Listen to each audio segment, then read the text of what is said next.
Përshëndetje të nderuar teleshikues, ja ku takuam sërish në këtë edicion informativ ku në vijemi uftoj që të ndiqni informacionet e përgatitura. Tensionet e përplasje u regjistruan mëngjesin e sejntes pranë kuvendit ku protestuesit tentuan të çajnë kordonin e policisë së shtetit. Situata u përshkallëzua disa herë ndërsa forcat e rendit përdorën spray dhe ujë për të shpërndarë turmën. Si pasojë e incidenteve, 6 efektiv policie dhe 11 protestues mbetën të lënduar. Protesta e thirrur përpara ambienteve të kuvendit u shoqërua me tensioni që në orët e para të mëngjesit. Rreth orës 09 protestuesit mbërritën pranë godinës së parlamentit ku u përballën me një kordon të policisë së shtetit, të vendosur për të garantuar sigurinë. Në përpjekje për t'u afruar hyrjes së kuvendit, protestuesit kërkuan të kalonin kordonin e policisë, por u ndaluan nga efektivët, çka solli për shkallëzimin e situatës. Pas tensioneve të para, një grup protestuesish hoqi barrierën metalike të vendosur rreth institucioneve dhe hollën vezë në drejtim të forcave të rendit. Në përgjigje, policia përdori sprajt irritues për të shpërndarë turmën. Pas një qetësie të shkurtër, përplasjet rifilluan. Protestuesit tentuan sërish të çanin kordonin, ndërsa në drejtim të policëve u hollën vezë, bidon dhe gur. Forcat e rendit reaguan me ujë dhe spraj për të zbrapsur turmën dhe për të rikthyer kontrollin e situatës. Gjatë protestës u bllokuan përkohësisht edhe rruga Elbasanit ku protestuesit vendosën kazan veturinash dhe karrexhat. Më pas ata u zhvendosën pranë qendrës tregtare në afërsitë të kuvendit ku qëndruan për disa orë duke vijuar protestën dhe duke kërkuar dorëheqjen e kryeministrit. Bilanci i përplasjeve ishte 17 persona të lënduar, sipas autoriteteve 6 punonjës të policisë së shtetit dhe 11 protestues morën ndihmë mjekësore në QSUT dhe në spitalin e traumës. Të gjithë ndodhen jashtë rrezikut për jetën.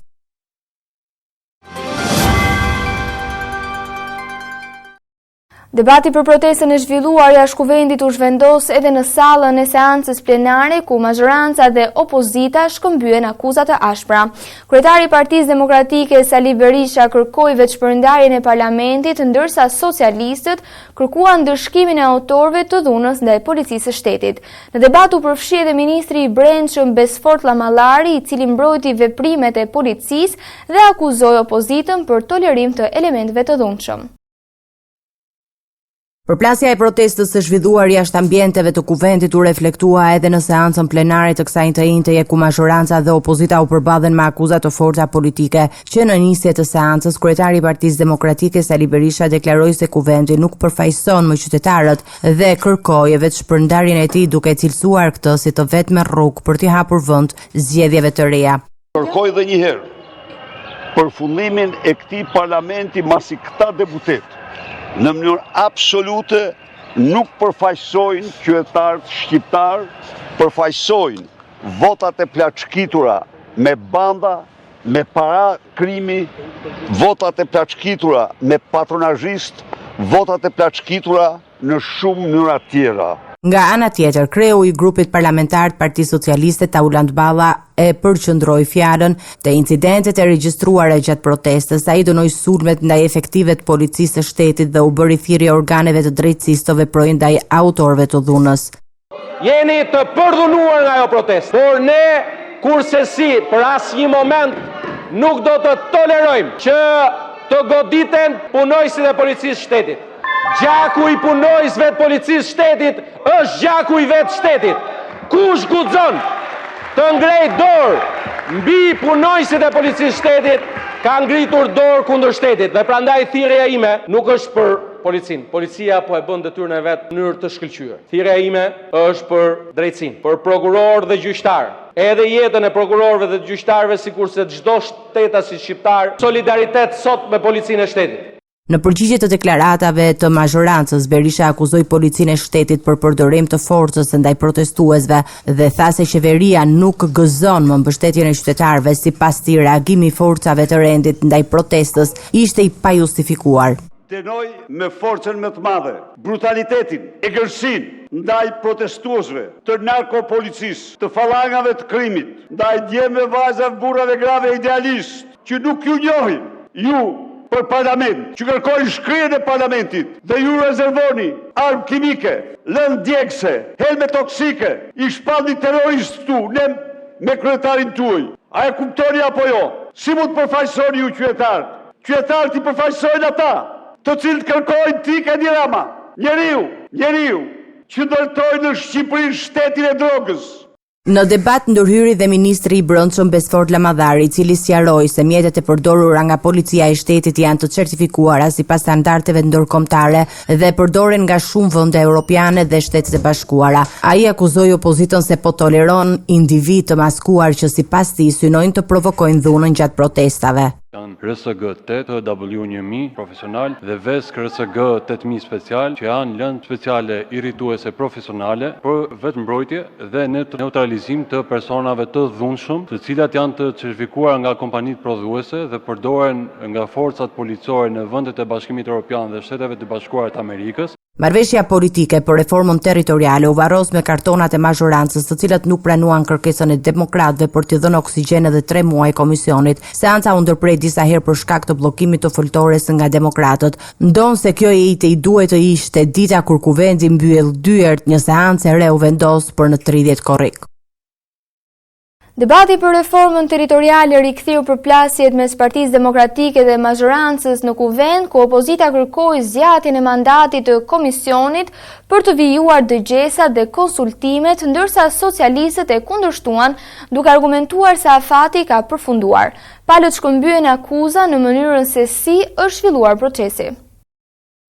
Debati për reformën territoriale solli një tjetër përplasje mes mazhorancës dhe opozitës në kuvend. Në fokus ishte kërkesa e Partisë Demokratike për zgjedhjen e mandatit të komisionit posaçëm me qëllim vijimin e konsultimeve dhe dëgjesave me palët e interesuara. Bashkëkryetari demokrat i komisionit, Luciano Bocci, argumentoi se procesi nuk mund të përmbyllet pa u dëgjuar të gjitha propozimet dhe pa zhvilluar diskutimet më tejshme. Komisioni i reformës territoriale është në mes të punës së tij dhe ka kryer vetëm një pjesë të kësaj pune. Dhe nuk mundet të sillet këtu një argument duke dorëzuar një raport përfundimtar në emër të tij pse koha ka përfunduar. Ka përfunduar koha, po nuk ka përfunduar puna.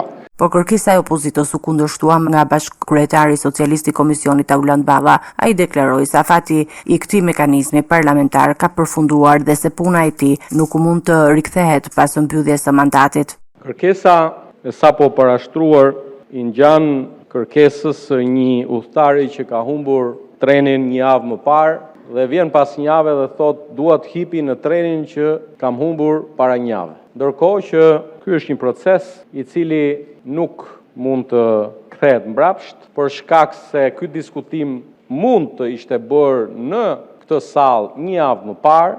Sipas Ballës, opozita ka pasur mundësinë të kontribuojë gjatë procesit, por nuk mori pjesë në disa prej mbledhjeve të zhvilluara më herët. Ai e cilësoi kërkesën për shtyrie si një përpjekje për të rikthyer një proces që sipas tij tashmë ka përfunduar. Kjo nuk do të thotë që sot do të miratohet reforma e re administrative e territoriale. Sot do të dëgjohen gjetjet dhe më pas të gjitha palët politike, madje edhe çdo deputet nëse do, mund të vijë me propozime të veta sa i përket, por ky komision nuk mund të ringjallet më, e ka mbaruar mandatin e vet. Nuk kemi sot ende një arsye pse keni munguar në datë 16. Prandaj treni orës 7:05 ka ikur, ju e keni humbur trenin, bilet tjetër nuk ka. Nga ana tjetër, kreu i Partisë Demokratike Sali Berisha akuzoi mazhorancën se po tenton të miratojë një reformë pa dakordsinë e opozitës. Ai deklaroi se demokratët ishin përfshirë një proces pas kërkesës së Komisionit Evropian dhe qytetarëve, ndërsa puna e tyre ishte mbledhur në një raport me propozime konkrete. Kanë shtyr afatet. Ju sot paraqiti këtu me një raport që s'është paraqitur në Komisionin e Reformës. Ky është brutalitet. Ky është një akt me cilin ju do të doni me çdo kusht të largoni pushtetin nga qytetarë. Këtë që keni bërë ju me reforme deri tanishme. Lexoni pak historinë e Shqipërisë. Në 500 vitet e fundit nuk e ka bërë asnjë pushtues, asnjë regjim, asnjë diktaturë. Megjithatë, pavarësisht përplasjeve në sallën e kuvendit, kërkesa e Partisë Demokratike për shtyrjen me 3 muaj të afatit të komisionit u rrëzua me votat e mazhorancës. Me 82 vota kundër dhe 27 pro, kuvendi vendosi të mos miratoj propozimet e opozitës për zgjatjen e mandatit të Komisionit të Reformës Territoriale. Në përfundim të debatit, Berisha paralajmëroi vijimin e aksionit opozitar duke deklaruar se Partia Demokratike do të ndërmarrë hapa të tjerë politik kundër vendimeve të mazhorancës për procesin e reformës territoriale. Seanca plenare e kuvendit u shoqërua me debate dhe tensione të forta mes opozitës dhe mazhorancës, ku deputetët demokrat bllokuan foltoren për të penguar vijimin e diskutimeve, ndërsa shumica votoi rendin e ditës pa debat. Përplasjet kulmuan me përjashtimin e kreut të grupit parlamentar të PD-s Gasmend Bardhi pas incidentit me kryeministrin Edi Rama.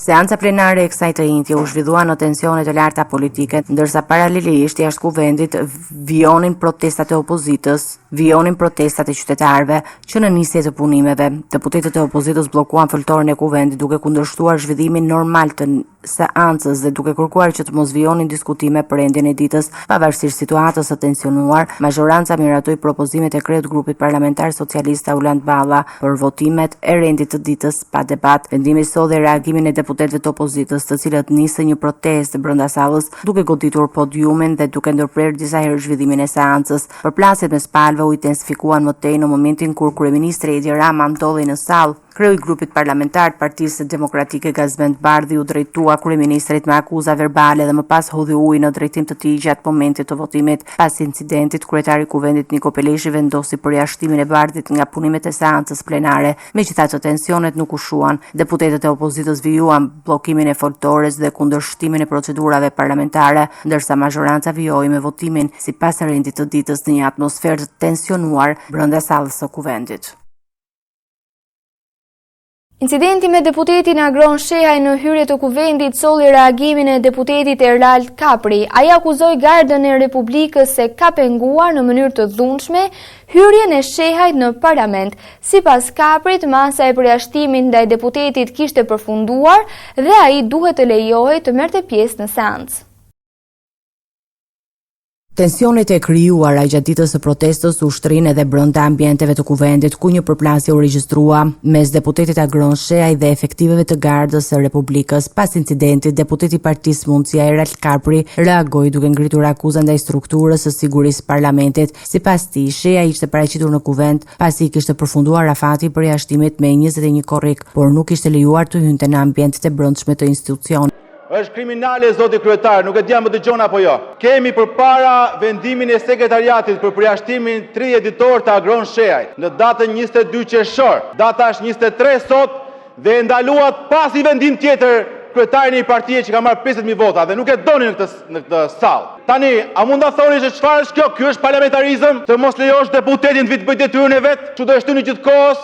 Më thua një shkresë që e ke lajmëruar, që nuk është sot. Nuk është normale kjo gjë. Nuk është fare normale. Dhe fusti punojës të Gardës që ta marrin zvarr. Nuk është parlamentarizëm ky, zoti kryetar. Nuk është as pak parlamentarizëm. Dhe çfarë po ndodh në këto kushte rrethimi të këtij parlamenti është po ashtu e rëndë. A e pyesni veten ju se çfarë po ndodh apo jo? A e pyesni vetëm se kanë dalë njerëzit në protestë, se u ka dalë boja. Jeni të diskredituar. Kapri pretendoi se deputeti është penguar në ushtrimin e mandatit të tij dhe e cilësoi të papranueshme ndalimin e një përfaqësuesi të zgjedhur nga qytetarët. Ai tha se grupi parlamentar kishte paraqitur dokumentacionin për përfundimin e masës disiplinore, ndërsa kërkoi sqarime për veprimet e Gardës. Ngjarja ndodhi në të njëjtën ditë kur jashtë kuvendit po zhvilloi protesta e opozitës, e cila u shoqërua me përplasje mes protestuesve dhe policisë së shtetit, duke shtuar tensione politike rreth seancës plenare.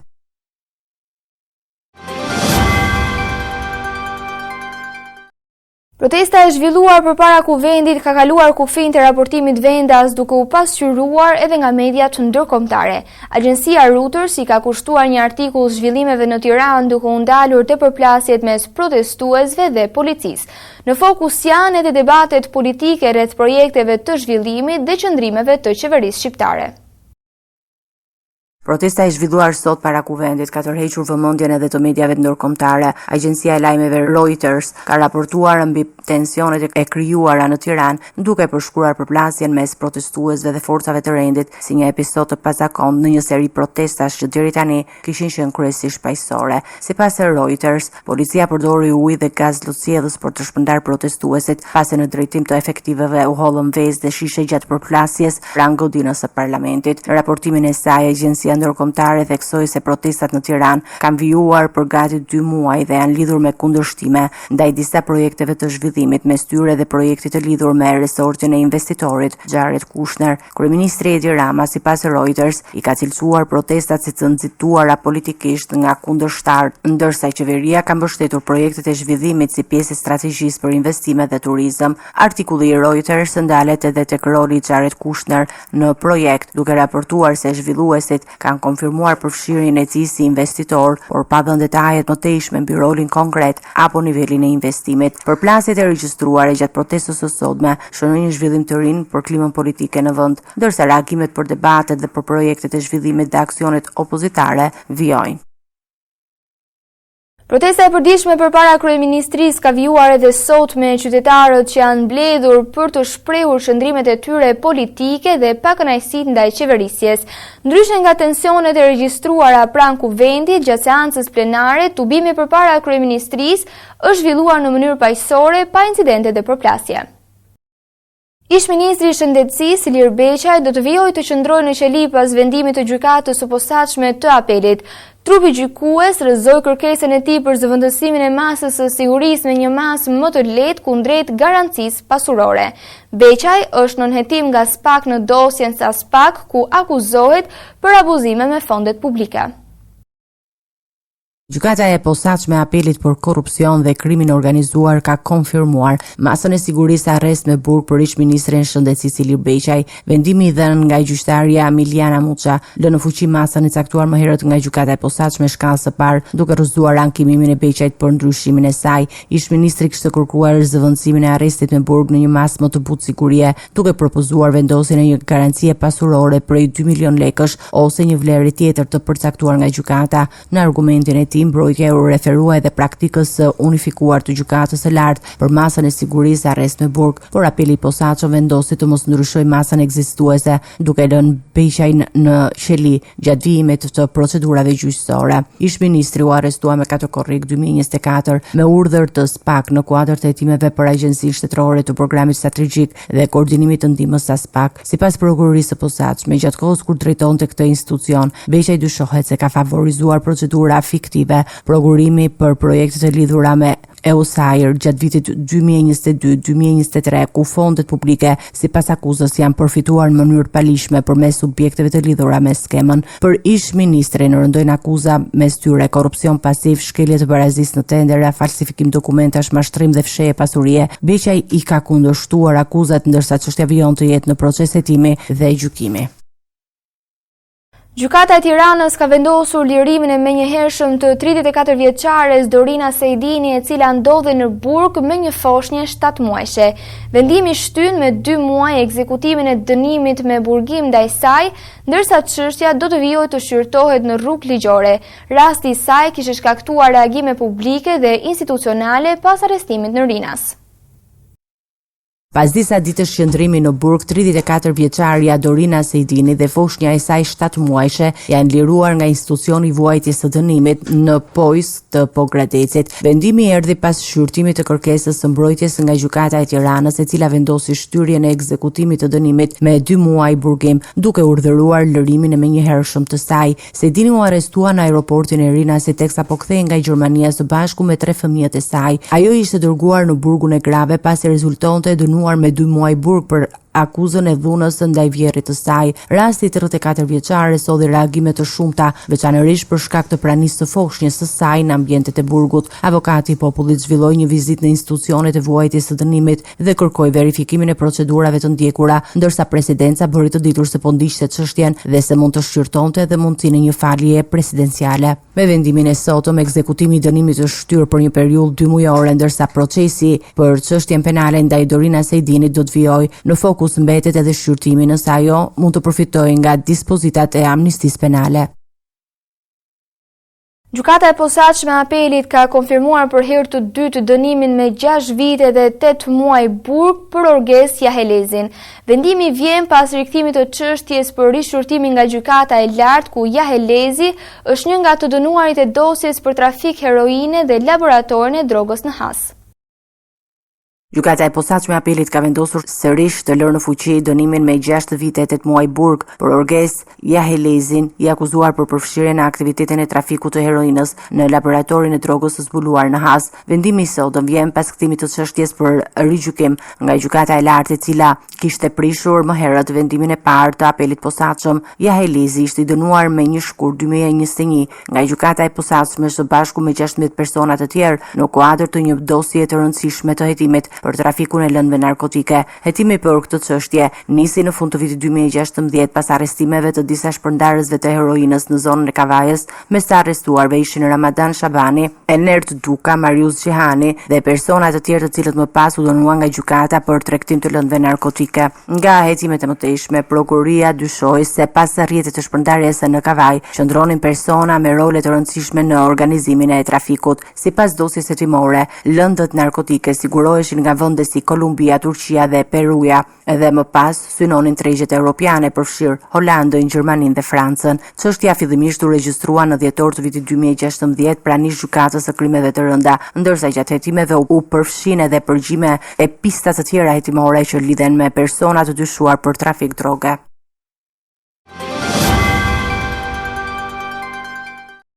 Vatrat e zjarrit vijojnë të jenë aktive në disa zona të vendit duke mbajtur në alarm strukturat e emergjencave. Në fushë Krujë, zjarri në vend grumbullimin e mbetjeve në Halilaj vijon prej 3 ditësh, ndërsa në Mallakastër flakët paraqesin rrezik për banesat. Forcat zjarrfikëse dhe ato të ushtrisë janë angazhuar për izolimin dhe neutralizimin e vatrave.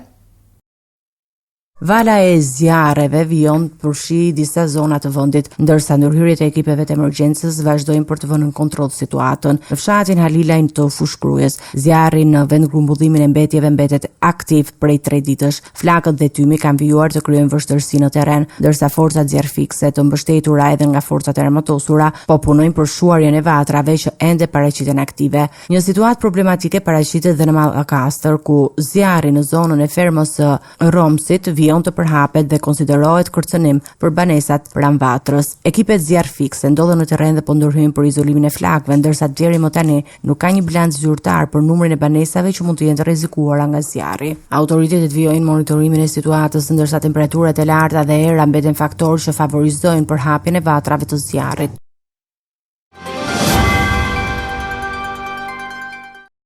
Të nderuar teleshikues, në vijmë juftoj që të ndiqni parashikimin e motit për ditën e nesërme.